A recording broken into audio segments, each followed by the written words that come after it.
Bismillahirrahmanirrahim. Assalamualaikum warahmatullahi wabarakatuh. Alhamdulillahi wa kafa, wassalatu wassalamu ala rasulillahil mustafa wa ala alihi wa sahbihi wa man wafa, amma ba'd. Fa ya ahbaballahi wa ahbaba rasulihi sallallahu alaihi wasallam, usi nafsi wa iyyakum bitaqwallahi faqad al-muttaqun fala tamutunna illa wa antum muslimun.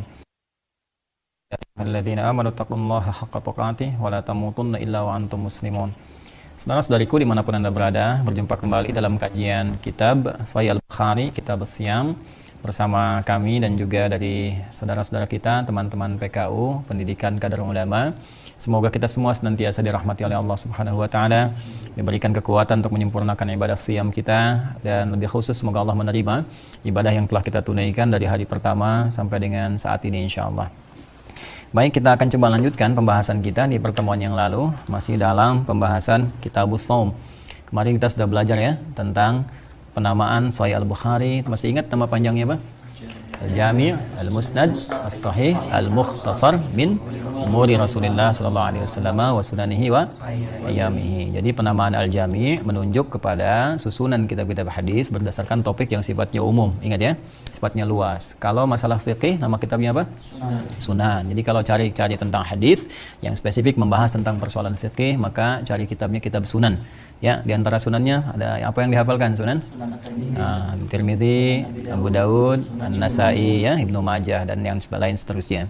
Kemudian kalau kita ingin mencari misalnya kumpulan para sahabat yang meriwayatkan hadis, kitab apa namanya? Musnad. Yang paling populer Musnad apa? Imam Ahmad bin Hanbal. Jadi kalau kita ingin cari Sayyidah Aisyah misalnya, kalau ada saudari kita ya atau ibu misalnya pengen tahu Sayyidah Aisyah hadisnya apa saja, pengen seperti beliau, nah itu boleh cari kitab Imam Ahmad, cari Musnad Sayyidah Aisyah radhiyallahu taala anha. Ya, termasuk misalnya musnadnya siapa lagi? Ibnu Abbas radhiyallahu taala anhuma dan lain sebagainya. Kalau kita ingin cari hadis nih dari alfabetis misalnya atau topik misalnya, apa kitabnya? Mu'jam. Yang paling populer apa di antaranya? Mu'jam Tabrani ya. Jadi nanti bisa dilihat. Nah, sekarang bersama kita kitab Sahih Al-Bukhari, kita telah menguraikan pembuka ya di kesempatan yang lalu tentang sistematika kitab Sahih Al-Bukhari, kenapa dinamakan Sahih Al-Bukhari. Kemudian kita sudah masuk kepada kitab yang ke-30 karena spesifik membahas tentang kondisi Ramadan, yaitu Kitabus Shaum. Kita sudah bahas pertemuan lalu tentang Shaum dan Siyam. Masih ingat Shaum disebutkan berapa kali dalam Al-Quran? Satu kali. Surah apa? Maryam. Ayat keberapa? 26 ya. Kemudian Siyam disebutkan berapa kali? 9 kali. Jadi kalau disebutkan Shaum, masih ingat ya, maknanya luas ya, mencakup semua makna puasa, menahan. Jadi apapun yang ditahan itu namanya apa? Shaum. Tapi kalau kita bicara tentang puasa dalam pengertian punya ketentuan khusus, punya syaratnya ya, punya aturan-aturannya, maka yang disebut namanya apa? Siyam. Jadi kalau teman-teman baca Al-Quran menemukan kata Siyam, itu yang dimaksud puasanya nggak boleh sembarangan, nggak bisa semau kita gitu kan. Nah, tapi ada aturan yang melekat yang harus kita ikuti. Disebutkan berapa kali Siyam dalam Al-Quran? 9 kali. Nah, dan puasa Ramadan juga menggunakan kata Siyam. Al-Baqarah 183 kan? Ya ayyuhalladzina amanu kutiba alaikumus siyam. Nah, ini menunjukkan bahwa puasa Ramadan nggak boleh orang sembarangan semaunya. Ya, kalau pengen puasa pengen buka, ya pengen, tidak begitu. Ada aturan, ada ketentuannya. Syarat dan ketentuan berlaku ya. Jadi, nah, di sini Kitabus Shaum, kenapa menggunakan kata Shaum? Seperti pernah kita uraikan di pertemuan lalu bahwa karena dalam penjelasan ini, hadis-hadis ini nanti akan mencakup segala hal yang terkait dengan puasa. Ya, bukan hanya Ramadan saja, nanti ada korelasi dengan puasa-puasa sunnah, ada dalam konteks menahan dan sebagainya. Karena itu di sini menunjukkan kefaqihan dari segi bahasa Al-Imam Al-Bukhari, jadi mengerti dan paham bagaimana beliau memilih kata-kata yang sesuai dengan topiknya. Baik, kita kemarin sudah bacakan hadisnya ya. Baik, sebelum kita sampai kembali bacakan, penting diingatkan bahwa pertama, dari setiap kitab, jadi beliau ini punya topik-topik di kitab Sahih Al-Bukhari, ada 97 topik. Setiap topik diberi nama dengan kitab. Ya, ingat bukan taufik ya. Kalau taufik itu taufik. Yang kita topik namanya ya. Jadi setiap topik namanya apa? Kitab. Ya, jadi pertama misalnya kitab Bad'ul Wahyi, ya kan? Yang terkait dengan wahyu. Kedua Kitabul Iman, terkait dengan iman. Ketiga Kitabul Ilmi, terkait dengan ilmu. Ini ke-30 Kitabus Shaum, terkait dengan puasa. Nanti setiap topik ada subnya lagi. Subtopik ini disebut dengan bab namanya. Jadi setiap kitab ada bab, setiap bab ada hadisnya. Nah, kalau sebelum sampai kepada babnya, biasanya setelah kitab, nah masuk kemudian akan sampai kepada bab, itu nanti akan disampaikan dalil Al-Qur'annya dulu. Jadi ini merujuk kepada dua sumber referensi utama. Adabnya begitu. Kalau kita ingin menyampaikan kesan, pesan, atau informasi seputar dengan ibadah, maka rujukan pertama dalil dari apa? Al-Quran. Nanti penjelasnya dari apa? Hadis Nabi Sallallahu Alaihi Wasallam. Kemudian penafsirannya rujuk pada para ulama. Jangan kita menafsirkan sendiri, ya, karena ulama teruji keilmuannya, latar belakangnya. Baik, disinilah kemudian setelah itu beliau menyebutkan, ya, ini tertibnya, sistematikanya. Kitabus Shaum, ini membahas tentang topik hal segala yang terkait dengan puasa.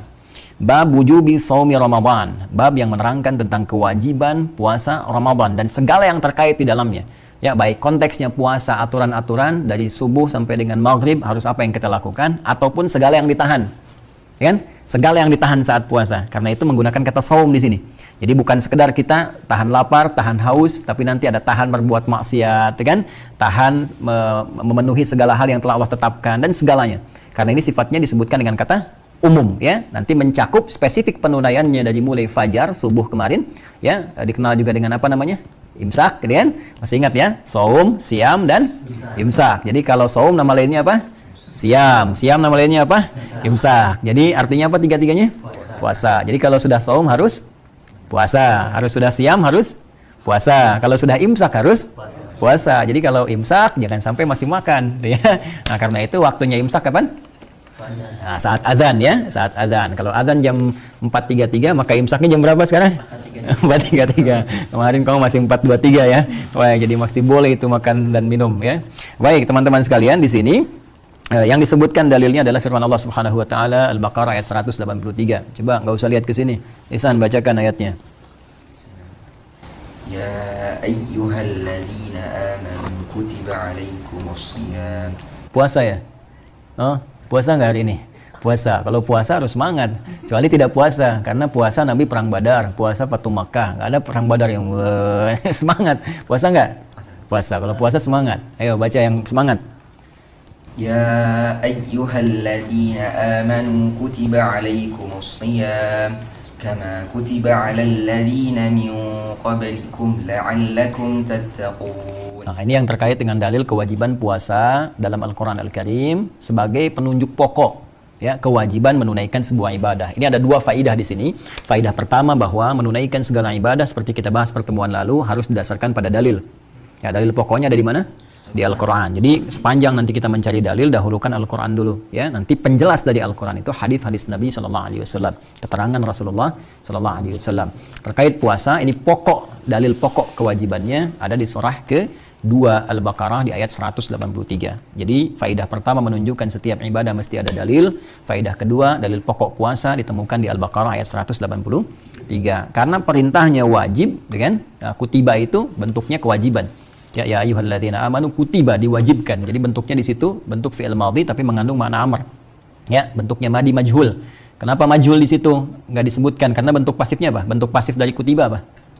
Kataba. Kataba itu mewajibkan, menulis, menetapkan, mewajibkan. Kenapa kewajibannya menggunakan kata kataba? Karena kewajiban ini selain disampaikan lewat lisan yang dibacakan lewat Al-Qur'an, juga tertuliskan di mushaf. Ya, jadi Quran itu unik dan istimewa sekali. Ya, dibacakan di lisan, tertuliskan di mushaf. Jadi kewajibannya lebih kuat. Ya, jadi kalau Anda ingin memberikan perintah kewajiban, ya, misalnya hanya di lisan saja, ya, nanti orang tanya, apa bukti tertulisnya? Ya kan? Nah, kalau dituliskan saja, ada orang berkata, saya nggak pernah ucapkan itu. Ya. Nah, Al-Quran itu menjadikan keduanya tergabung. Dituliskan di dalam mushaf dan terbacakan dalam Quran atau di lisan kita. Jelas, ya? Nah, jadi ketika Allah sampaikan menggunakan kata kutiba, Anda jangan berkata begini, kataba artinya menulis, gitu kan? Nah, itu berarti ilmunya masih standar. Karena yang di sini nanti ilmu loghahnya lebih berkembang. Jadi kataba itu bukan sekedar menulis, tapi mengungkapkan sebuah kewajiban yang kuat, yang saking kuatnya tidak hanya tersampaikan lewat lisan berupa firman, tapi juga tertuliskan untuk menjamin kekuatan di antara keduanya. Nah, kenapa bentuknya majhul, pasif, nggak aktif? Ya, aktifnya kan kataba. Ya, kalau aktif berarti ada apanya? Bentuk aktif. Ada subjeknya kan? Failnya kan? Ya, misalnya di sini yang mewajibkan siapa? Allah kan? Nah, kalau kita bentuk aktif ditafsir di luar Quran, kataballahu kan? Kataballahu alaikumusiyam. Tapi kalau bentuk pasif berarti dibuang kan subjeknya? Kutiba, failnya dibuang kan? Jadi kutiba alaikumusiyam. Asalnya kataballahu alaikum. Nah, sekarang pertanyaan saya, kenapa di sini failnya dibuang? Subjeknya dibuang? Ta'zim, apalagi? Ta'zim mengagungkan, apalagi? Ta'zim itu ada betul, ya, ada benarnya di situ, tapi yang paling mendekati adalah untuk menunjukkan apresiasi terhadap keimanan seorang hamba. Sekaligus menguji tingkat keimanan kita. Karena bagi orang beriman,